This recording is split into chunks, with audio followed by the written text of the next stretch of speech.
The Raven by Edgar Allan Poe.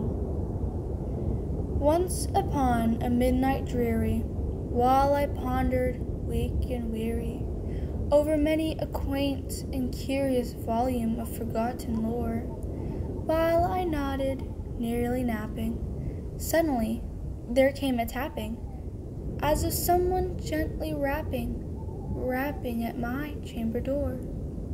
"'Tis some visitor," I muttered, "tapping at my chamber door, only this, and nothing more." Ah, distinctly, I remember it was in the bleak December, and each separate dying ember wrought its ghost upon the floor.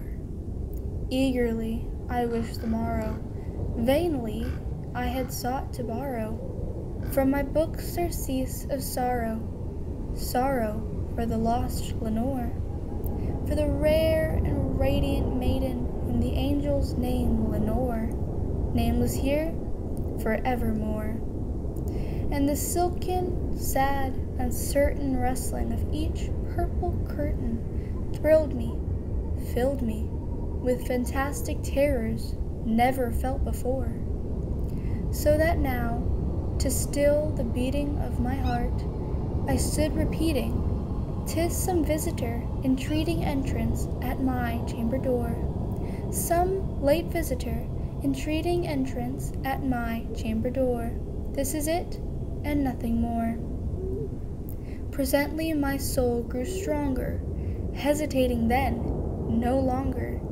"Sir," said I, "or madame, truly your forgiveness I implore, but the fact is I was napping, and so gently you came rapping, and so faintly you came tapping at my chamber door, that I scarce was sure I heard you. Here I opened wide the door, darkness there, and nothing more." Deep into that darkness peering, long I stood there wondering, fearing, doubting, dreaming dreams no mortal ever dared to dream before. But the silence was unbroken, and the stillness gave no token, and the only word there spoken was the whispered word, "Lenore?" This I whispered, and an echo murmured back the word, "Lenore."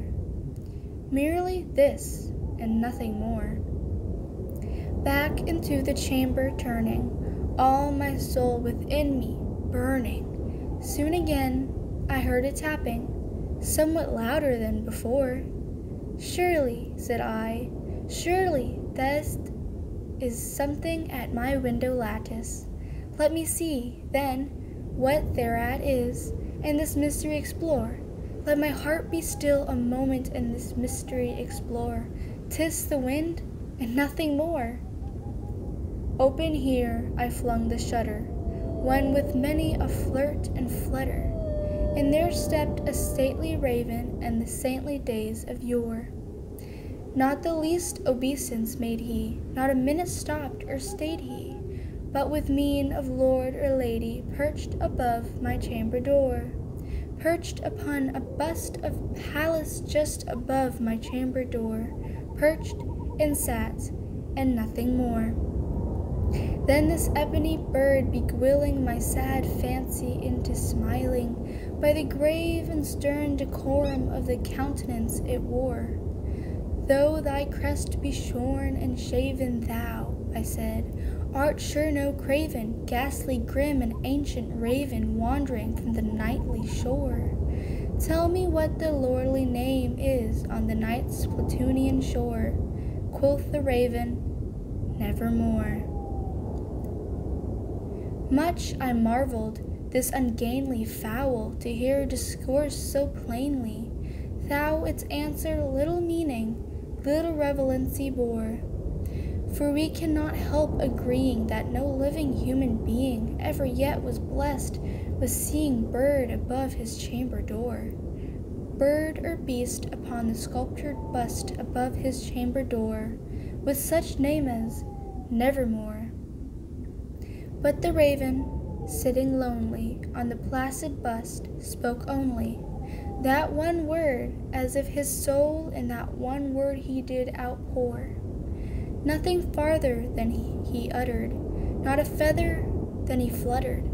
Still I scarcely more than muttered, other friends have flown before. On this morrow he will leave me, as my hopes have flown before. Then the bird said, nevermore.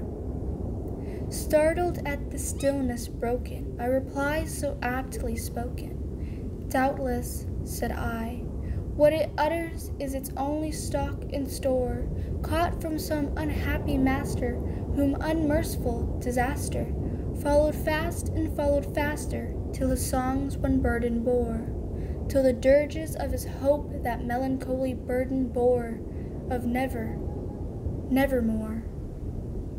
But the raven, still beguiling all my fancy into smiling, straight I wheeled a cushioned seat in front of bird and bust and door. Then, upon the velvet sinking, I betook myself to linking fancy onto fancy, thinking what this ominous bird of yore, what this grim, ungainly, ghastly, gaunt, and ominous bird of yore meant in croaking, nevermore.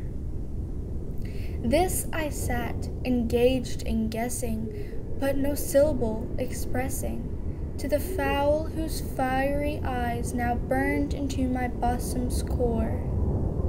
This and more I sat divining, with my head at ease, reclining on the cushion's velvet lining that the lamplight gloated o'er, but whose velvet violet lining with the lamplight gloating o'er she shall press, nevermore.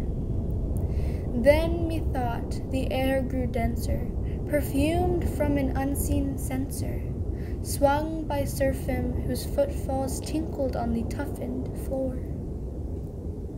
Wretch, I cried, thy God hath let thee, by these angels he hath sent thee respite and nepenthe from thy memories of Lenore.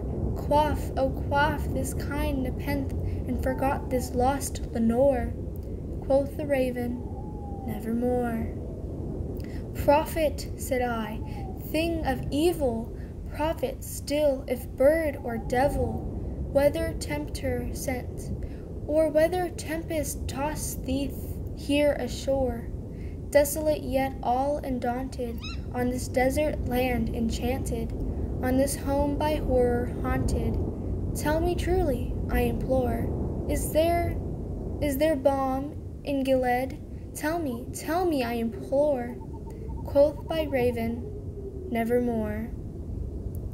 Prophet, said I, thing of evil, prophet still, if bird or devil, by that heaven that bends above us, by the God we both adore, tell the soul with sorrow laden, if, within the distant Idene, it shall clasp a sainted maiden, whom the angels name Lenore, clasp a rare and radiant maiden, whom the angels name Lenore. Quoth by raven, nevermore. Be that word our sign of parting, bird or find, I shrieked, upstarting. Get thee back into the tempest and the night's Plutonian shore. Leave no black plume as a token of that lie thou soul hath spoken. Leave my loneliness unbroken. Quit the bust above my door. Take thy beak from out my heart, and take thy form from off my door. Quoth the raven, nevermore.